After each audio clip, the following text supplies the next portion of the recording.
রফিকুল ইসলাম ভাই কীর্তিচারণ করছেন আপনাদের সামনে।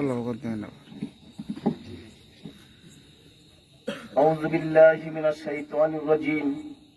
বিসমিল্লাহির রহমানির রহিম। সাদিয়া নওরিন শুভ মায়ের জানাজায় দূর দূরান্ত থেকে আগত উপস্থিত সকল মুসল্লিদের প্রতি আমার সালাম। আসসালামু আলাইকুম ওয়া রাহমাতুল্লাহি ওয়া বারাকাতুহু। কুল্লু নাফসিন যায়কাতুল মাউত ওয়া ইলাইনা তুরজাউন।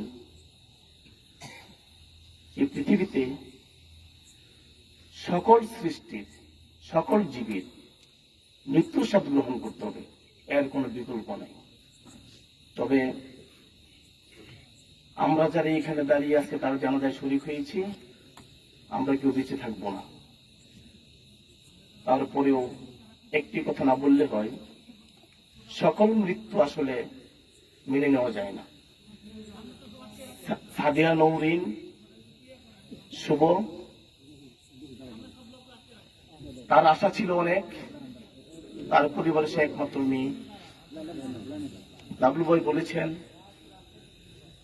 পিতার কাঁধে সন্তানের যখন লাশ উঠে তখন এর চাইতে ভারী জিনিস, এর সাথে কঠিন জিনিস আর কিছু নাই।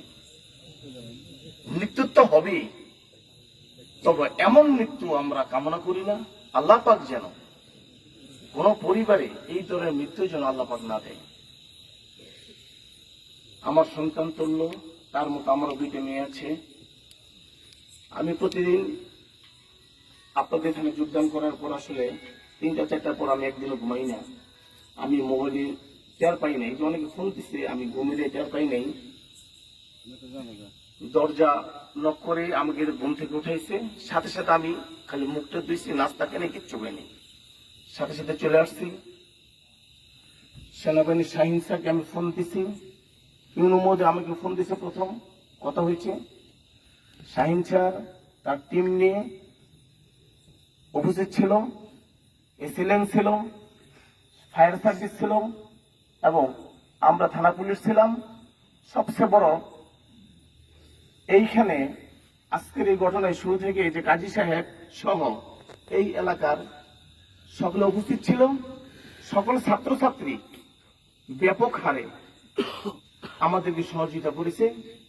আমাদের প্রশাসনের পক্ষ থেকে যারা সকাল থেকে এখনো পর্যন্ত এই নূরের জানাজার কাজে সম্পূর্ণ হওয়া পর্যন্ত যারা কাজ করে যাচ্ছেন, সকলের প্রতি আমাদের প্রশাসনের পক্ষ থেকে আন্তরিক ধন্যবাদ জ্ঞাপন করছি।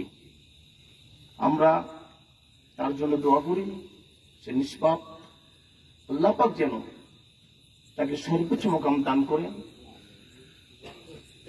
আর আমরা এই পরবর্তী যে আইনি কার্যক্রম আমরা পদক্ষেপ নিয়েছি, আপনাদের সকলের সহযোগিতা কামনা করি। আমাদেরকে সহযোগিতা করবেন। আজকে সহযোগিতা করছেন বিদায়ী আমরা সহজে প্রত্যেকটা কাজ আমরা সম্পন্ন করতে পেরেছি। তো আপনাদের উপস্থিত দীর্ঘক্ষণ দাঁড়িয়ে আছেন, আর কথা বলবো না। আপনাদের সকলের দীর্ঘায়ু কামনায়, সকলের মঙ্গল কামনায় আপনারা যেন ভালো থাকেন, সুস্থ থাকেন, এই আশাতে ব্যক্ত করে এখানে শেষ করছি। আসসালামু আলাইকুম ওয়া রাহমাতুল্লাহি ওয়া বারাকাতুহু। একদম কীর্তিচারণের পালা শেষ পর্যায়ে। এই পর্যায়ে এই পরিবারের পক্ষ থেকে কীর্তিচারণ করছেন এবং তার মেয়ে সম্পর্কে দুটি কথা বলছেন পরিবারের পক্ষ থেকে। এই সোহেল ভাইয়ের ছোট ভাই সেলিম মাস্টার, আমাদের পাকুটি বিসিএসজি উচ্চ বিদ্যালয়ের শিক্ষক। আমি পরিবারের পক্ষ থেকে সেলিম সাহেবকে দুটি কথা বলার জন্য অনুরোধ করছি।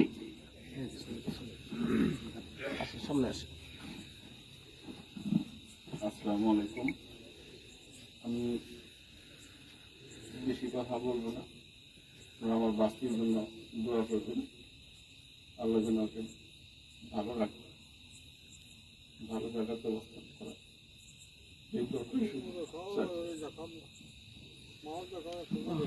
আসলে তো এদের কথা বন্ধ হয়েছে, রুদ্ধ শ্বাস রুদ্ধ হয়ে আসছে, বন্ধ হয়ে আসছে। অনেকেই কথা বলার ছিল।